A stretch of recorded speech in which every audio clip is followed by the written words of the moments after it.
le monde et bienvenue dans cette nouvelle vidéo. Aujourd'hui, deuxième épisode des bases du dessin réaliste. La dernière fois, nous avons parlé de l'observation sur le dessin réaliste et je vous avais présenté les 10 bases de dessin dans une vidéo, dans la première vidéo de cette nouvelle playlist. Maintenant, nous allons passer, comme je le disais, à la deuxième base du dessin réaliste qui est les proportions. Les proportions, surtout en dessin réaliste, c'est vraiment une base qu'on ne peut pas oublier. On ne peut pas passer à côté. Pourquoi? Parce que dans le dessin réaliste, les proportions, c'est la clé qui va permettre de rendre vos dessins son côté réaliste, un côté convaincant, réel, que ce soit pour des portraits, des natures mortes, des objets ou encore des paysages. Donc si vous voulez comprendre comment maîtriser les proportions dans le dessin réaliste, vous êtes au bon endroit et c'est parti.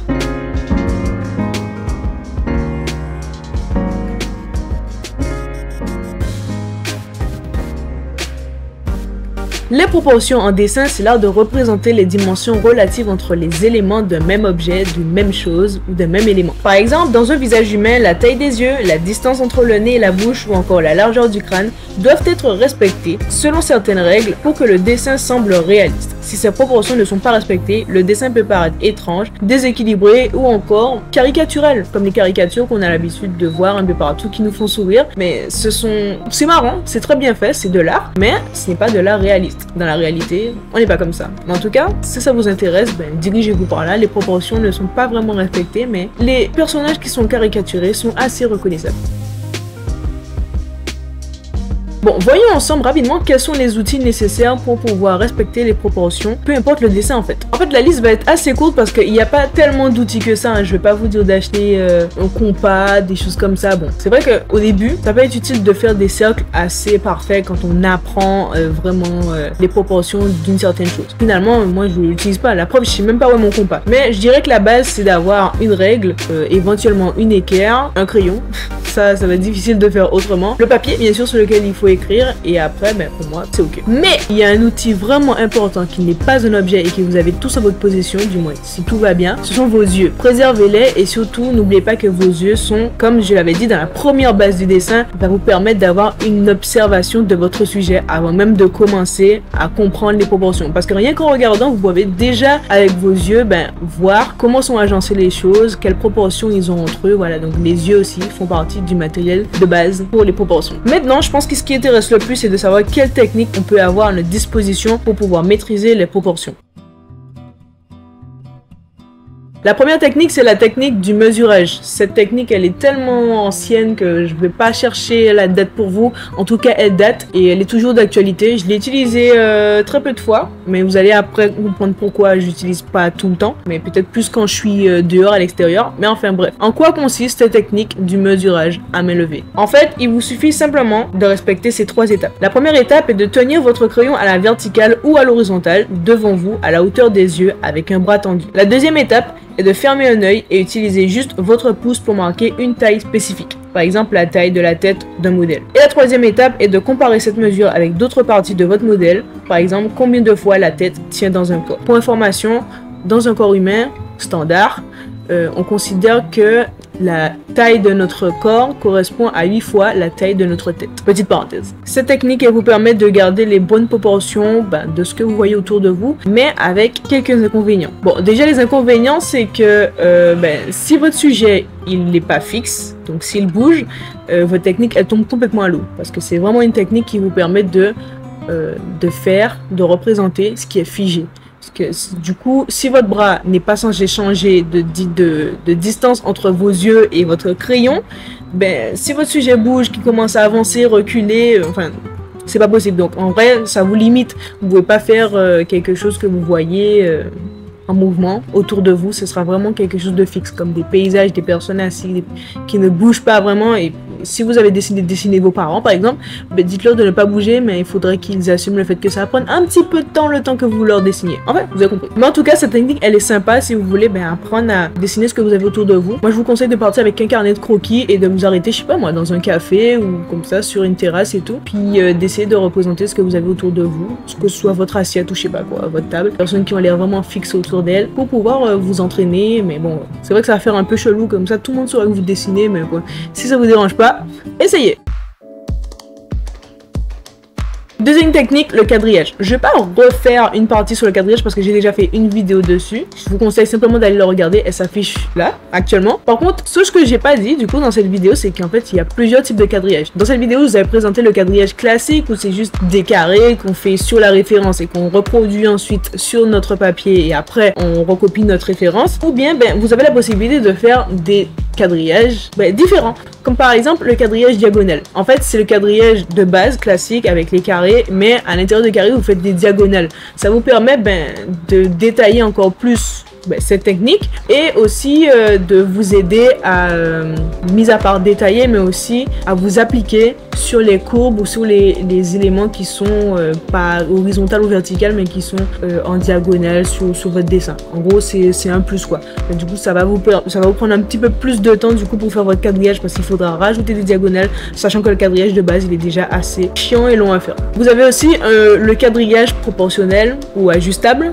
C'est un quadrillage qui consiste en fait à faire des carrés mais avec différentes proportions. En fait, l'objectif c'est dans les zones où vous n'avez pas beaucoup de détails, vous faites des plus grandes cases, et dans les parties où vous avez beaucoup de détails à faire, comme les yeux par exemple, ou les détails de peau, ou les détails d'un vêtement, ou la texture d'un matériau, là vous allez mettre plus de cases ou plus de carrés dans cette zone là pour pouvoir faire au mieux les détails. Et dans les zones où je sais pas moi, c'est le ciel bleu, ou c'est juste un fond blanc, ou des formes super simples à faire, là vous allez faire de grandes cases pour vous permettre de comprendre que plus la partie du dessin que vous allez faire est détaillée, et plus vous ferez de carrés pour pouvoir détailler au mieux votre dessin. J'ai fini avec les quadrillages, maintenant je vais passer aux lignes de construction.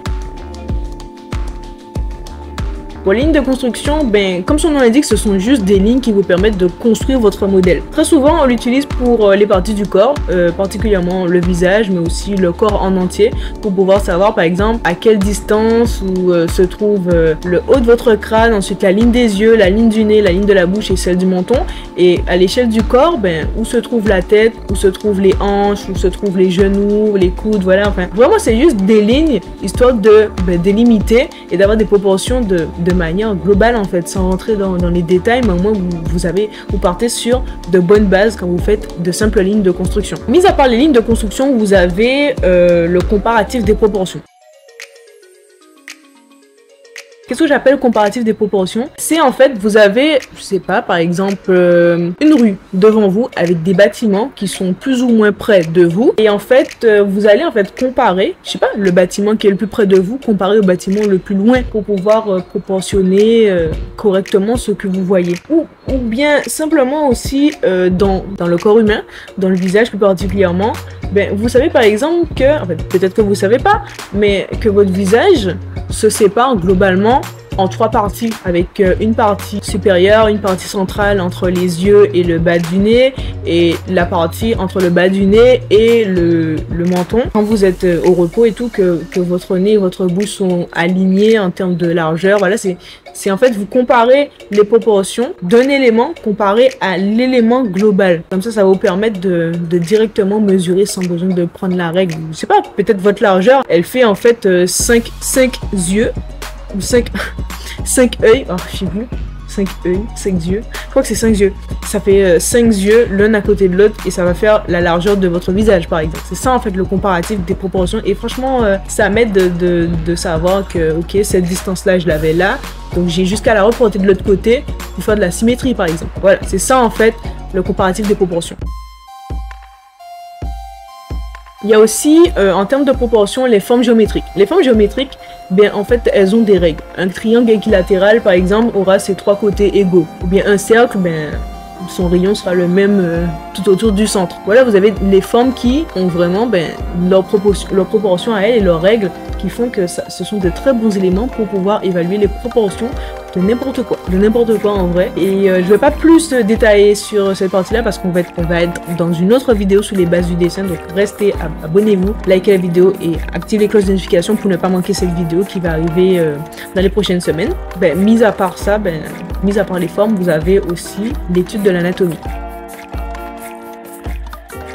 Le corps a des proportions qui varie très peu d'une personne à une autre. Vous n'allez jamais voir quelqu'un qui a des bras trop courts par rapport à son corps. C'est-à-dire que les bras, en général, ils arrivent à la hauteur mi-cuisse. Si vous avez des bras qui arrivent au-dessus des hanches, pas très normal en fait. Mais l'étude de l'anatomie, c'est important. Étudier l'anatomie du corps humain, si vous êtes plus intéressé par le corps humain que pour les paysages ou les objets autour de vous, ben, intéressez-vous vraiment aux proportions du corps humain. Prenez un squelette ou bien regardez dans les livres d'anatomie et autres pour évaluer les proportions de l'anatomie humaine. Ou animale aussi, hein. Les deux sont intéressants.